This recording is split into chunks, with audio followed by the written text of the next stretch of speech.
আজকে BNP post selection period থেকে 17 April পর্যন্ত এই সময়ের মধ্যে 17 ফেব্রুয়ারি থেকে 17 এপ্রিল খুন করছে শুধুমাত্র 31 জন খুন, ধর্ষণের কেস 14টা, চাঁদাবাজের কেস 83টা, যেগুলো হচ্ছে পত্র পত্রিকা প্রিন্টেড।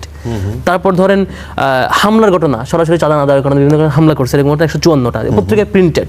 লুটপাটের ঘটনা অন ক্যামেরা 15টা, মাদক সহ ধরা গেছে এরকম কেস, মাদকের ব্যবসা 22টা।